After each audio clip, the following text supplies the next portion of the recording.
ভোর রাতে হঠাৎ ঘুম ভাঙল। বুঝতে পারলাম ভোর 4টা বাজে।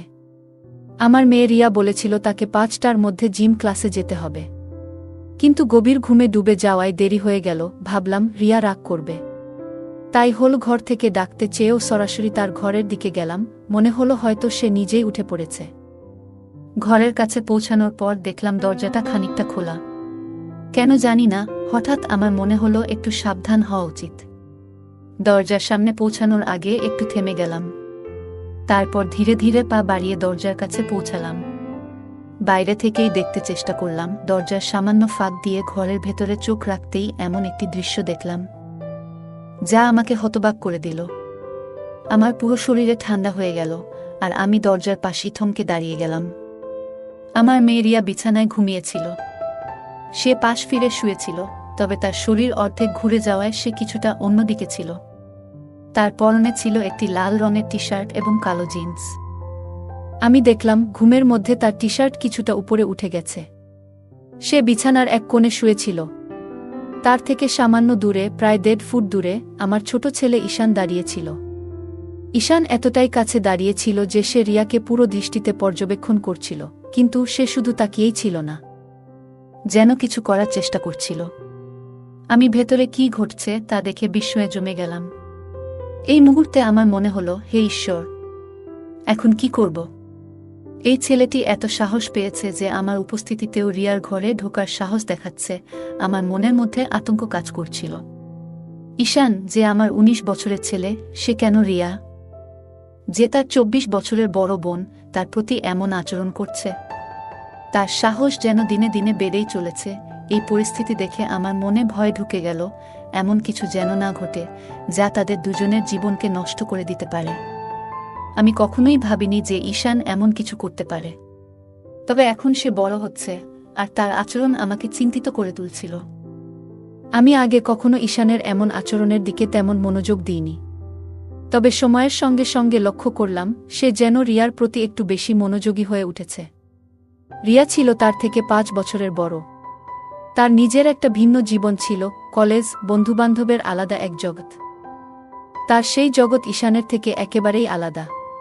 তারা একসঙ্গে বেশিরভাগ সময় বাড়িতে থাকত, কিংবা আমাদের পুরো পরিবার একসঙ্গে কোথাও গেলে যেমনটা সাধারণ ভাইবোনেরা করে, তারাও একসঙ্গে মজা করত, একে অপরকে ঠাট্টা করত কিংবা ছোট ছোট দুষ্টুমি করত। রিয়া সবসময় তার সঙ্গে খুব স্বাভাবিক ও নির্ভীক আচরণ করত। সম্ভবত রিয়ার এই নির্ভীক আচরণই ঈশানের মনে তার প্রতি এক অদ্ভুত আকর্ষণ তৈরি করেছিল। ধীরে ধীরে ঈশান রিয়ার আরও কাছাকাছি যাওয়ার চেষ্টা করতে শুরু করল। তবে রিয়া ছিল তার নিজের জগতে মগ্ন। তার এই ব্যস্ততার কারণে সে কখনো বুঝতেই পারেনি যে ঈশান তাকে একটু অন্যভাবে দেখছে। ঈশান প্রায় রিয়ার দিকে তাকিয়ে থাকত, বিশেষ করে যখন সে মনোযোগ দিয়ে কিছু করত বা নিচু হয়ে কোনো কাজ করত। ঈশানের দৃষ্টি এমন ছিল যেন সে সেই মুহূর্তগুলো গভীরভাবে উপভোগ করছে। মজার ছলে মাঝে মাঝে সে রিয়ার কাছে আসার চেষ্টা করত এবং আলাপের ছলে একটু বেশি ঘনিষ্ঠ হয়ে পড়ত। তবে কিছু সময়ে ঈশানের আচরণ সীমার বাইরে চলে যেত। সে এমন কিছু করত যা রিয়াকে অস্বস্তিতে ফেলে দিত। প্রথমে বিষয়টি রিয়ার নজরে আসেনি, কিন্তু ধীরে ধীরে তার আচরণে কিছু অস্বাভাবিকতা ধরা পড়ে। রিয়া বিষয়টি বুঝতে পারার পর এ নিয়ে ভাবতে শুরু করে এবং তার পরবর্তী পদক্ষেপ নিয়ে সিদ্ধান্ত নেয়। প্রত্যেকবার এমন কিছু ঘটলে আমি নিজেকে খুব অপরাধী মনে করতাম। আমার নিজের সন্তান, আমার ছেলেই আমার মেয়ের প্রতি এমন আচরণ করছে, এটা খুবই লজ্জাজনক ছিল। আমার পক্ষে এটা সহ্য করা কঠিন হয়ে পড়েছিল। তবে ঈশানকে পুরোপুরি দোষারোপ করার আগেও আমার মনে দয়া জন্মাত। এই আধুনিক যুগে যেখানে টিভি, সিনেমা, ইন্টারনেট এবং মোবাইল ফোনের অতিরিক্ত প্রভাব রয়েছে, সেখানে এই ধরনের আচরণ না হওয়াটা কিভাবে সম্ভব? আমাদের সন্তানদের মনে এগুলোর প্রভাব পড়বে, এটাই স্বাভাবিক। তবে যা সবচেয়ে কষ্টদায়ক ছিল তা হলো আমি এই ঘটনা দেখেও কিছুই করতে পারছিলাম না। নিজের সন্তানদের জন্য আমার অসহায়ত্ব আমাকে ভেতরে ভেতরে ধ্বংস করে দিচ্ছিল। আমি কখনো কল্পনাও করিনি যে ঈশান এমন কিছু করতে পারে। আমার স্বামী রাজেশ দিনরাত পরিশ্রম করেন আমাদের সন্তানদের একটি সুন্দর এবং সুখী জীবন দেওয়ার জন্য। যদি তিনি কখনো জানতে পারেন যে এই আধুনিক সময়ের প্রভাব ঈশানের মনকে এমনভাবে দূষিত করেছে, তাহলে তিনি নিশ্চয়ই প্রচণ্ড কষ্ট পাবেন। তবে তার কাছে এই বিষয় বলা আমার পক্ষে সম্ভব ছিল না। যদি তিনি এই ঘটনা জানতে পারেন তাহলে তিনি ঈশানের মনস্তত্ত্ব বোঝার চেষ্টা না করে হয়তো রাগের বশে শাস্তি দেবেন বা তাকে বাড়ি থেকে বের করে দেবেন। এমনটি আমি কখনোই চাইনি। আমি ভেবেছিলাম রিয়াকে সামান্য ইঙ্গিত দিয়ে বিষয়টি জানানো উচিত, যাতে সে সতর্ক থাকতে পারে এবং ঈশানের সঙ্গে একটু সাবধানতার সঙ্গে আচরণ করতে পারে। তবে এর আরেকটি বিপদও ছিল। রিয়ার মনে যদি ঈশানের প্রতি ঘৃণা জন্মায় তাহলে তাদের সম্পর্ক চিরতরে নষ্ট হয়ে যাবে। এমনকি যদি রিয়ার আগের মাথায় ঈশানকে কিছু বলে ফেলে তাহলে ঈশানও রেগে গিয়ে কোনো ভুল সিদ্ধান্ত নিতে পারে, যা তাদের ভবিষ্যতের জন্য ভয়াবহ হতে পারে। আমি কোনোভাবেই তাদের ভাই বোনের পবিত্র সম্পর্কের মধ্যে ফাটল ধরাতে চাইনি। তাই রিয়াকে কিছু বলার পরিবর্তে আমি নিজের মতো করে পরিস্থিতি সামলানোর সিদ্ধান্ত নিলাম। আমি ঠিক করলাম ঈশানকে ঠিক পথে আনার জন্য সময়মতো তাকে বোঝানোর চেষ্টা করব। এখন থেকে যখনই আমি লক্ষ্য করতাম যে ঈশান চুপি চুপি রিয়ার দিকে তাকিয়ে আছে, আমি কোনো না কোনো অজুহাতে তাকে সেই জায়গা থেকে সরিয়ে দিতাম। এতে করে তার আচরণ অনেকটাই নিয়ন্ত্রণে আসত। তবে আজকের ঘটনা আমাকে আরও সচেতন করে তুলল। আমি বুঝলাম বিষয়টি নিয়ে আমাকে আরও সতর্ক হতে হবে এবং উপযুক্ত সময়ে সঠিক সিদ্ধান্ত নিতে হবে। ঈশানের সাহস দেখে আমি বুঝতে পারলাম যে আর দেরি করা ঠিক হবে না। যদি সময়মতো আমি কোনো ব্যবস্থা না নিই তাহলে তার কাজ রিয়ার জীবনে বড় বিপদ ডেকে আনতে পারে। আমাকে কিছু একটা করতেই হবে, কিন্তু কিভাবে এ পরিস্থিতি সামাল দেব তা বুঝে উঠতে পারছিলাম না। আমার মনে হলো সঠিক পদ্ধতিতে তাকে বোঝালে সে স্বাভাবিক হতে পারে। তখন আমি যেটা ঠিক মনে করেছিলাম সেটাই করার সিদ্ধান্ত নিলাম। যদি আমি হঠাৎ করে রিয়ার ঘরে ঢুকে যাই তাহলে ঈশান ভয় পেতে পারে, আর রিয়া যদি তাকে এমন অবস্থায় দেখে ফেলে তাহলে সে আরও হতবাক হয়ে যেতে পারে। তাই আমি এমন কিছু করার সিদ্ধান্ত নিলাম যাতে ঈশান বুঝতে পারে যে আমি জেগে গেছি এবং তার ঘর ছেড়ে চলে যাওয়ার সময় এসেছে। এই ভাবনা থেকে আমি রান্নাঘরে গিয়ে ইচ্ছা করে একটি স্টিলের থালা ফেলে দিলাম। এতে বেশ বড়সড় শব্দ হলো। আমার প্রত্যাশামতো কিছুক্ষণের মধ্যেই আমি দেখলাম ঈশানের ছায়া পাশের পথ দিয়ে চলে যাচ্ছে। তার চলে যাওয়া দেখে আমি স্বস্তি পেলাম। এরপর আমি রিয়াকে ডাকার জন্য তার ঘরের দিকে এগোলাম। ঘরে ঢুকে দেখি রিয়া তখনও গভীর ঘুমে। এত বড় আওয়াজ হওয়ার পরেও সে উঠে বসেনি। এটা দেখে আমি অবাক হলাম। মনে হলো সে এতটাই গভীর ঘুমে থাকে যে ঈশান সহজেই তাকে দেখতে বা স্পর্শ করার সুযোগ পেতে পারে। শেষমেশ আমি তার কাছে গিয়ে তাকে সরাসরি জাগানোর সিদ্ধান্ত নিলাম। আমি রিয়াকে ডেকে জাগালাম। সে ঘুম থেকে উঠে আমার দিকে রাগের দৃষ্টিতে তাকালো এবং দেরি হওয়ার জন্য আমাকে দোষ দিল। এরপর সে দ্রুত বাথরুমে ঢুকে গেল। আমি আবার আমার কাজে মন দিলাম। কিছুক্ষণ পরে দেখলাম ঈশান আবার রিয়ার ঘরের দিকে যাচ্ছে। আমি ভাবলাম হয়তো রিয়া তখনও প্রস্তুতি নিচ্ছে। তাই আমি ঈশানকে থামানোর জন্য ইচ্ছা করে একটু শব্দ করলাম। শব্দ শুনে ঈশান বুঝতে পারল যে আমি তার দিকে আসছি। সে আমার দিকে তাকালো, কিন্তু লজ্জায় তার চোখ নিচের দিকে ঝুঁকে গেল।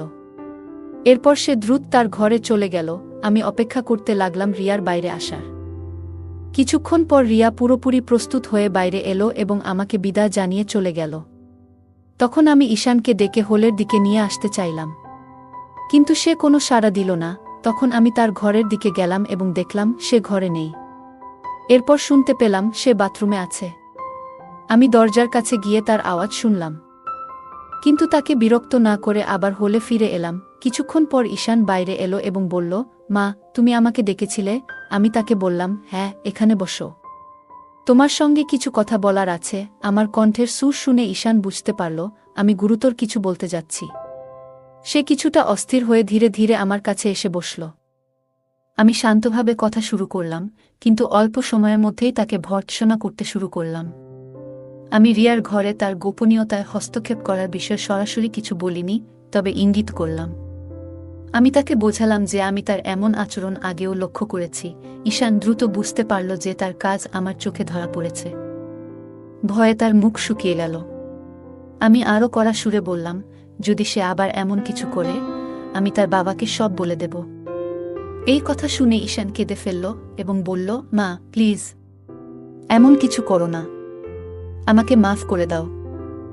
সে বারবার আমার কাছে ক্ষমা চাইতে লাগল এবং প্রতিশ্রুতি দিল যে সে আর কখনো এমন কিছু করবে না। সে আমার পা ধরে বলতে লাগল, আর কখনো এমন হবে না, একবার আমায় সুযোগ দাও। আমি তার আচরণ দেখে বুঝলাম সে তার ভুল বুঝতে পেরেছে।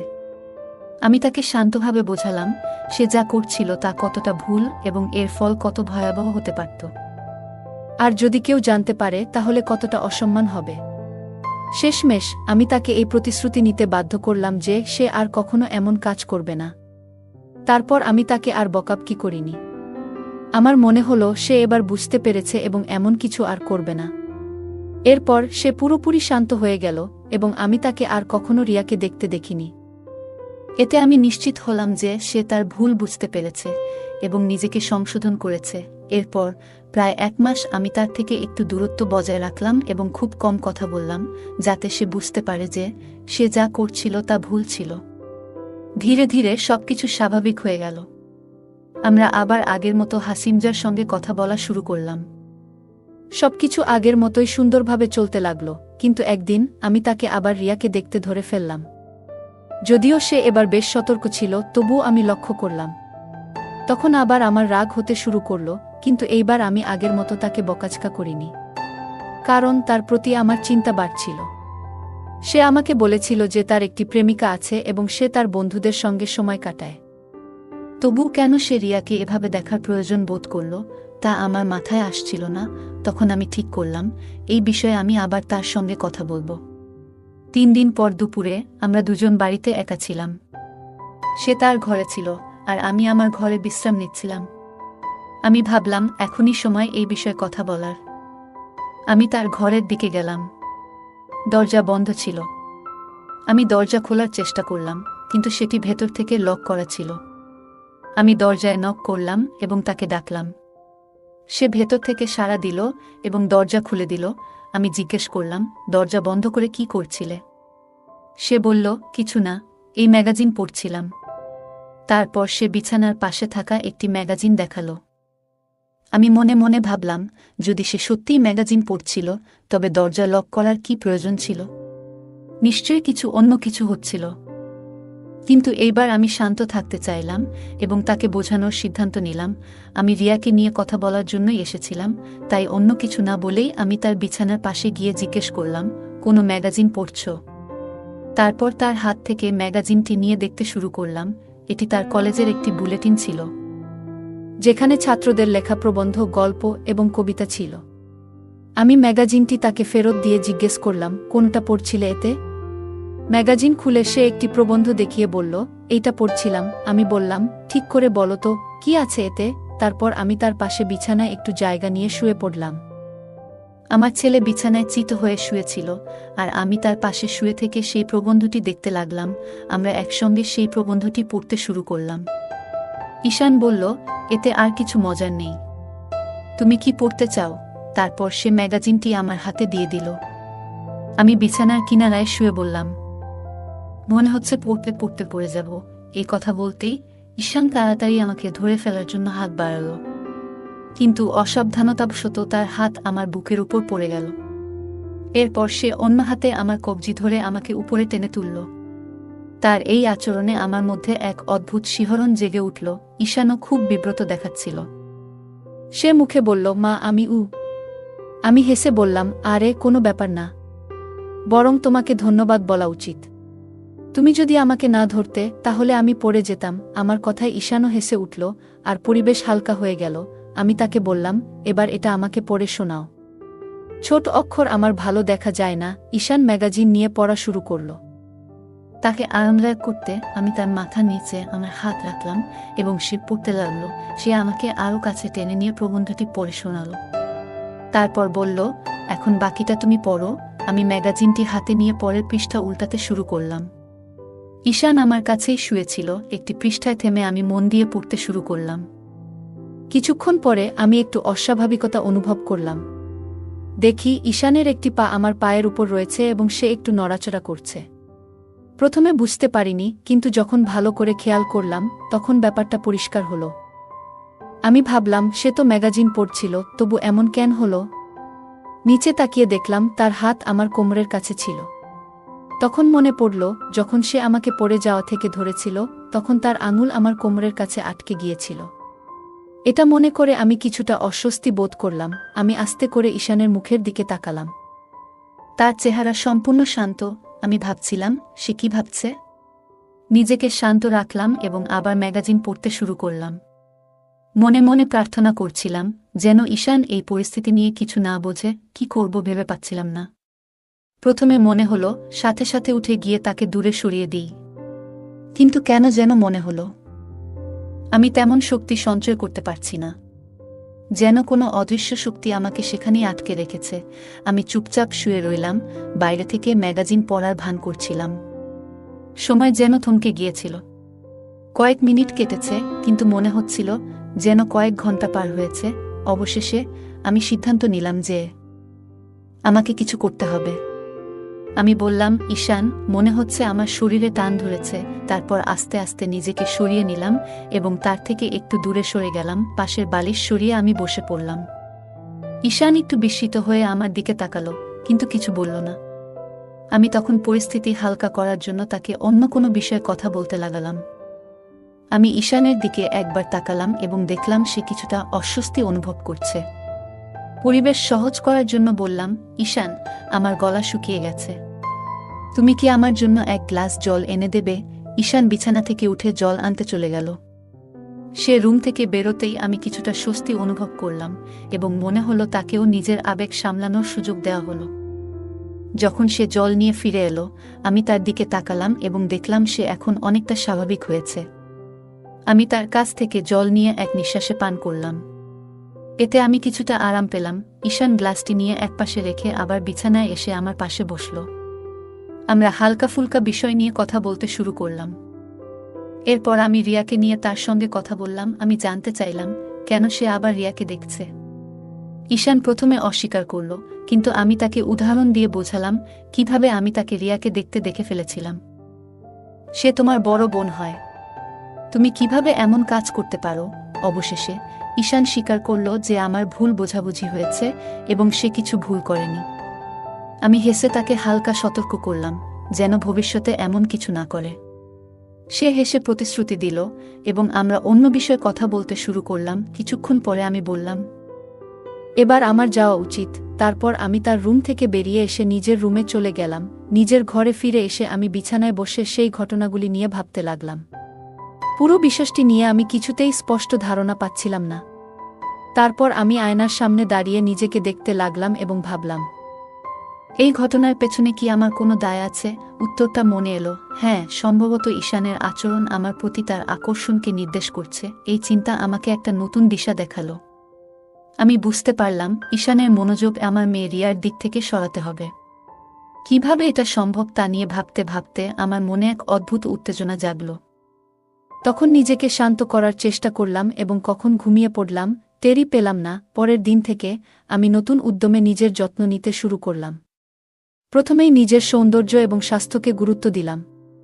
আমি একটা কঠোর ডায়েট শুরু করলাম, যেখানে ভাজাপোড়া এবং মশলাদার খাবার একেবারেই কমিয়ে দিলাম। বাড়িতেই ট্রেডমিল, সাইক্লিং এবং যোগব্যায়াম করতে লাগলাম। 1 মাসের মধ্যেই আমার এই প্রচেষ্টার ফলাফল দেখতে পেলাম। আমি আগের তুলনায় অনেকটা স্লিম হয়ে গেলাম। নিজেকে আয়নায় দেখে মনে হচ্ছিল আমি অনেকটা আত্মবিশ্বাস ফিরে পেয়েছি। এবার আমি আগের মতো ঢিলেঢালা পোশাক পরা বন্ধ করলাম এবং ফিটিংয়ের পোশাক পরা শুরু করলাম। অনেক দিন পর আমি আবার আমার প্রিয় বেনারসি শাড়ি পরতে শুরু করলাম। এই পরিবর্তন আমাকে প্রচণ্ড আনন্দ দিয়েছিল। 2 সন্তানের মা হওয়ার পর সংসারের দায়িত্বে আমি নিজের দিকে খেয়াল রাখা ভুলেই গিয়েছিলাম। কিন্তু এখন আমি নিজের জন্য সময় বের করতে শুরু করলাম। হালকা মেকআপ এবং লিপস্টিক লাগানোও শুরু করলাম। আমাদের বাড়ির কাছেই একটা পার্লার ছিল, যেখানে মাঝে মাঝে যেতে শুরু করলাম। আমার এক বান্ধবী একটি বিউটি পার্লার চালায়। অনেক দিন ধরে সে আমাকে সেখানে যাওয়ার জন্য বলছিল, কিন্তু আমি সবসময় এড়িয়ে যেতাম। তবে এবার আমি তার কথায় সাড়া দিলাম এবং তার পার্লারে গিয়ে ফেসিয়াল ও ব্লিচিং করাতে শুরু করলাম। এরপর চুল ছোট করে কাটিয়ে রং করালাম এবং একটি নতুন হেয়ারস্টাইল তৈরি করলাম। এই পরিবর্তন আমার চেহারাকে আরও আকর্ষণীয় করে তুলল। মাত্র 1 মাসের মধ্যেই আমার পুরো চেহারা এবং ব্যক্তিত্ব বদলে গেল। আমার এই পরিবর্তন সকলের নজরে পড়ল। সবাই আমাকে বলল যে আমি আগের চেয়ে অনেক সুন্দর এবং আধুনিক দেখাচ্ছি। আমার এই নতুন রূপ বিশেষ করে আশেপাশের পুরুষদের এবং যুবকদের দৃষ্টি আকর্ষণ করতে শুরু করল। যখনই আমি বাইরে যেতাম, লোকেরা আমাকে দেখে প্রশংসা করত, আর এতে আমার ভীষণ আনন্দ হতো। বাজারে গেলে অনেকের দৃষ্টি আমার দিকে থাকত এবং আমি এটি উপভোগ করতাম। আমার এই পরিবর্তনের সবচেয়ে বড় প্রভাব পড়ল আমার ছেলে ঈশানের উপর। প্রথমে সে বলতো, মা তুমি এখন কত আলাদা দেখাচ্ছ, কিন্তু তারপর আমি লক্ষ্য করলাম সে আমাকে সেই একই দৃষ্টিতে দেখতে শুরু করেছে যেভাবে সে রিয়াকে দেখত। বাড়িতে আমি যখনই থাকতাম তার চোখ সবসময় আমার উপরই থাকত। আমি বুঝতে পারলাম রিয়ার প্রতি তার মনোযোগ সরানোর জন্য আমাকে কিছু করতে হবে। আমি ধীরে ধীরে তার সাথে বেশি সময় কাটাতে শুরু করলাম এবং তার কাজে সাহায্য করতাম। তার দৃষ্টি আকর্ষণ করতে আমি আরও যত্ন নিতে শুরু করলাম। প্রথমে আমার নিজেরই কিছুটা অস্বস্তি লাগছিল, কিন্তু পরে মনে হলো এই সমস্যার সমাধান করতে আমাকে সাহসী হতে হবে। আমি ঈশানের মন থেকে রিয়াকে সরিয়ে নিজের জন্য জায়গা করার সিদ্ধান্ত নিলাম। এই পরিবর্তন আমার নিজের মধ্যেও আত্মবিশ্বাস বাড়িয়ে তুলল। যখনই বুঝতাম ঈশান আমাকে দেখছে তখন নিজেও মজা পেতাম। এমনকি আমি যখন কিছু করতাম তখন ঘরের দরজা খানিকটা খোলা রাখতাম যাতে সে আমাকে দেখতে পায়। সকালে যদি ঈশান বাড়িতে থাকত তখন সে সাধারণত দরজার কাছাকাছি থাকত। আমি যখন স্নান সেরে বের হতাম তখন আমি ইচ্ছে করেই একটু বেশি সময় নিতাম যাতে সে আমাকে দেখতে পায়। যখন আমরা একসাথে টিভি দেখতাম বা গল্প করতাম তখন আমি তাকে কাছে ডেকে নিতাম এবং তার সঙ্গে মজা করতাম। আমি তার কলেজের সহপাঠীদের এবং সিনেমার নায়িকাদের সম্পর্কে গল্প করার জন্য কথার প্রসঙ্গ তুলতাম। ধীরে ধীরে সে আমার সঙ্গে আরও খোলামেলা হতে শুরু করল এবং আমিও তার সঙ্গে কথা বলতে ভালো লাগতে শুরু করল। ঈশান এখন আমাকে সেই দৃষ্টিতে দেখতে শুরু করল যেভাবে সে অন্যদের দেখত। যখন সে তার ঘরে থাকত তখন আমি মাঝে মাঝে দরজার বাইরে দাঁড়িয়ে তার ভেতরের কথা শুনতাম। একদিন দুপুরে আমি বাইরে থেকে ফিরে এলে দরজা খুলল ঈশান। রিয়া তখন ডান্স ক্লাসে গিয়েছিল এবং বাড়িতে শুধু আমরা দুজন ছিলাম। আমি বাইরে থেকে ক্লান্ত হয়ে এসে সোফায় গিয়ে শুয়ে পড়লাম। যদিও আমার চোখ বন্ধ ছিল, আমি তাকে পাশের সোফায় বসে টিভি দেখতে দেখছিলাম। আমি যখন স্নানের প্রস্তুতি নিতে উঠে দাঁড়ালাম তখন সে শান্তভাবে আমার দিকে তাকিয়ে রইল। আমি ধীরে ধীরে তাকে দেখলাম এবং তারপর নিজের দিকে মনোযোগ দিলাম। এভাবে আমাদের প্রতিদিনের ছোট মুহূর্তগুলো ধীরে ধীরে আরও গভীর হয়ে উঠল। আজ আমি বিশেষভাবে কিছু পরিকল্পনা করেছিলাম। নিজের ঘরে গিয়ে দরজাটা হালকা খুলে রাখলাম যেন বাইরে থেকে কেউ ইচ্ছে করলে দেখতে পারে। আমি খুব ক্লান্ত ছিলাম, তাই শাওয়ার নেওয়ার সিদ্ধান্ত নিলাম। ধীরে ধীরে আমি প্রস্তুতি নিচ্ছিলাম এবং শাওয়ার সেরে নিজেকে সতেজ অনুভব করলাম। শাওয়ার শেষে যখন বের হলাম তখন বুঝতে পারলাম কেউ না কেউ নিশ্চয়ই আশেপাশে রয়েছে। নিজের ঘরে ফিরে এসে আমি আয়নার সামনে দাঁড়ালাম।